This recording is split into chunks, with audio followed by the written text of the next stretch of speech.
Hello everyone, how are you all? Hope everything is fine and you all are carrying out your studies properly. The topic which I have chosen for today is Indo-European family of languages and English. This comes under core course 7 of semester 3, that is the family of languages, history of languages.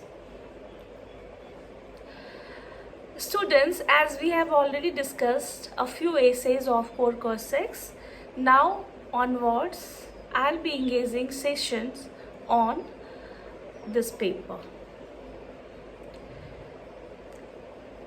If we'll go by the topic is Indo-European family of languages and English, and this is about the history of language. So if we go by the keywords of the topic, there are 3 keywords altogether. One is history, the other is English, and then there is a family of languages. So before going any further, let's try to understand what is history.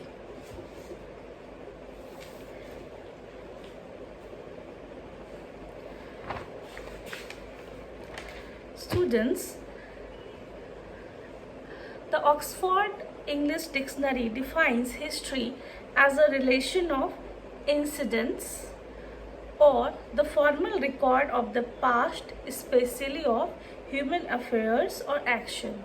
History, therefore, is a retelling of what actually happened in the past, of incidents connected with something. In this case, it is language. So, we are going to study, in the case, history of language. Now, let's understand what is language. It is not easy to define language. Most common people define it as a means of communication. That is the simplest definition. For the professional grammarian, language is the pairing of lexicon and a set of rules of syntax.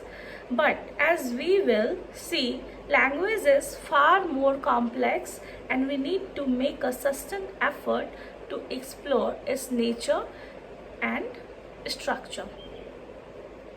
According to Hockett, language is the most valuable single possession of the human race. Each one of us makes use of language in virtually everything we do. The use of language is an integral part of being human. Humboldt has even gone to the extent of saying that man is man through the use of language alone. Yet, the use of language is so spontaneous and natural that we pay no more attention to it than we do to our breathing or to the beating of our hearts. We take language too much for granted. Just for a brief while, try and imagine what our life would be like without language. Extremely difficult, if not impossible. What then is this unique thing called language, which is so important yet so little thought of? Students, no one knows how language originated. As because of this, there is no dearth of speculations about the origin of human speech. Although there are some theories that how and why did language originate. The first is the divine source theory. According to one view, God created Adam, and whatsoever Adam called every living creature, that was the name thereof. According to the Hindu tradition, language came from goddess Saraswati. We also notice that the alphabetical symbol or ideographs used in written or writing are often associated with divine images. The second theory is the natural sound source theory.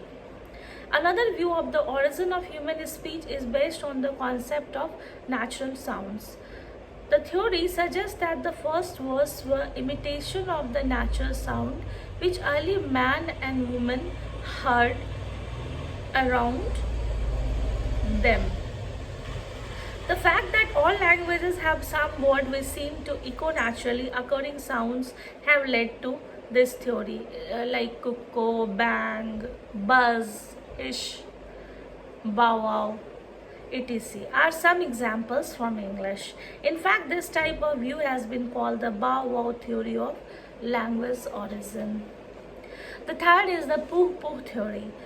In this Descent of Man, Darwin proposed that, like man himself, the language also developed from a more primitive form, probably from expression of emotions.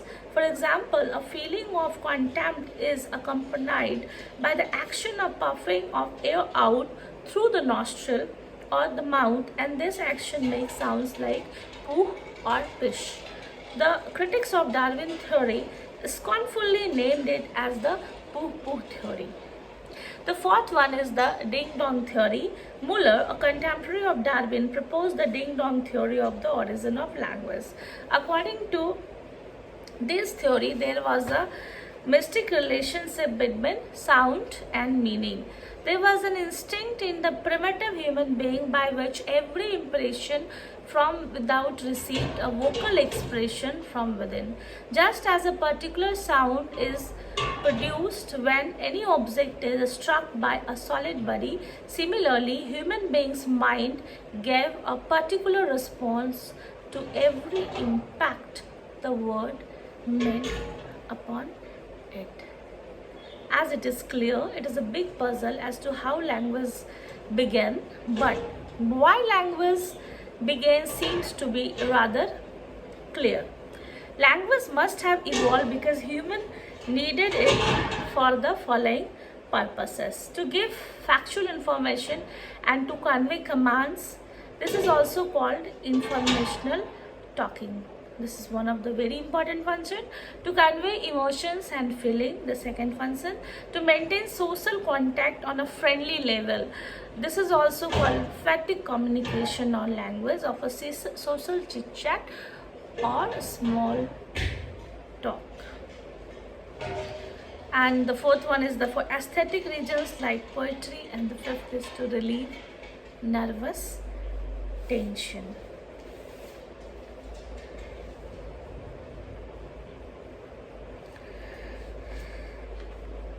Now let's try to understand the family, the origin of English from the family of Indo-European language family. So let's first try to understand actually what is the meaning of the family of language. That is what is the Indo-European family of language. So actually the languages which show some common features, some shared properties are said to belong to one family. It is assumed that such systematic similarities cannot be accidental. These similarities are there because the concerned language have descended from a common parent. That is, at some point of time there was a language spoken over a given geographical area, which over a period of time broke up, fragmented into number of sibling varieties. With the passage of time, these varieties become sufficiently different from each other to be considered as separate language. So this is how we understand the family of language. Students, you know that the English language brought to Britain by Germanic tribes, the Angles, Saxons and Jutes, influenced by Latin and Greek. Now you see this. I'm just showing you a diagram. Just first look the origin of the English language. That at language is a speech of a people. The history of language is therefore the history of a people. English perhaps started as the speech of Germanic tribe in Europe, and though a series of changes brought about by migration, invasion, conversion, settlement and colonization assumed its present avatar, that is the English of today. The Germanic speech group itself constitutes a branch of the Indo-European family of language. I am showing you a diagram. You just try to focus on this diagram. If you can see that actually you can see this begin with the Indo-Hittite, and Indo-Hittite is further classified into Indo-European and Hittite, and Indo-European further classified into 10 families. Among these families, Indo-Iranian family of language classified into Iranian and Indian. From this Indian family, all modern Indo-Aryan languages evolved. And from this Germanic family, from West branch then further low branch, we find the evolution of English. Students, this diagram shows the 9 main branches of the Indo-European family of languages. The diagram shows only line of descent. There are many interrelation due to borrowing among branches and sub-branches of the sub-families of languages, which could be shown by criss-crossing lateral horizontal lines. The diagram shows the sub-branches of only the Germanic branches and the place of English in this subfamily. It is also shows the corresponding place of modern Indo-Aryan language, that is Hindi, Bengali, Marathi, Punjabi, etc.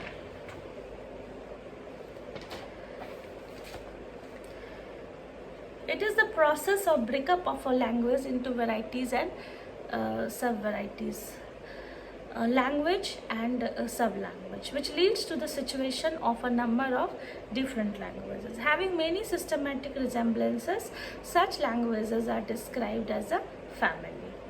And just as a member of a human family, so varying degree of relatedness, have a specified relationship and have common ancestors at different generation levels and ultimately a common ancestor, so do language. In this sense, Indo-European is the ancestor of a very large number of languages spoken today in Asia and Europe. Now comes to our language English. The formation of English from Indo-European is the story of 3 invasions and a cultural revolution. You know that invasions are from the Germanic tribe, the Anglo, the Saxon and the Jute, influenced by the Latin and Greek. When St. Augustine and his followers converted England to Christianity, subtly enriched by the Danes and finally transformed by the French-speaking Normans. While the modern Indo-European languages are spoken today in large parts of Europe and Asia, the parent Indo-European language, a hypothetical reconstruction by the 19th century German linguist, must have been spoken. It is commonly believed by people living in the Euro-Asian medieval Lithuania, which in fact reached from the Baltic across the Ukraine to the lower west of Dnieper. All Indo-European languages share 2 common features.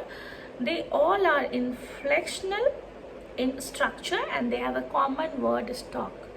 The oldest literary texts preserved in any Indo-European language are the Sanskrit Vedas actually, followed by the Old Persian Avesta. In Germanic, the most ancient record are the biblical translation in East Germanic. Consideration of about 50 common words have given us some idea about the lifestyle of the vanished Indo-European tribe. They lived in a cold land where it snowed. Domesticated animals like oxen, pig and sheep, reared horses, had an established social and family structure and worshipped many gods that are clearly the ancestors of Indian, Mediterranean and Celtic gods. And as already noted, that must have lived in North Central Europe. Some of these people traveled from east and established the Indo-Iranian language of the Indian subcontinent also, and other drifted west, and their descendants are found in Greece, Italy, Germany, and the Baltic. English has much in common with all these languages. That's why the English word brother resembles Dutch broeder, German Bruder, Greek frater, Russian brat, Irish brother, and Sanskrit brother.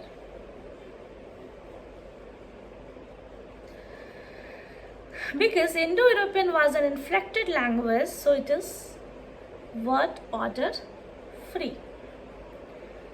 Since English belongs to the Germanic group, it is not out of place to make note of how Germanic came to differ from the Proto-Indo-European. Germanic came to differ from the parent Indo-European in the following ways. The verb inflection system became simplified. Many distinctions of tense and aspect were lost. Declension of adjective became weak. In Indo-European, any syllable of a word could be stressed. In Germanic, the first syllable came regularly to be stressed. And Indo-European vowel changed to Germanic vowel edge.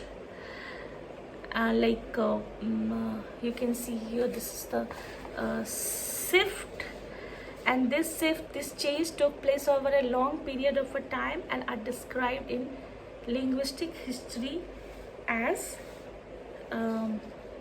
first sound shift. This is also known as Green's law. That's all for today, students.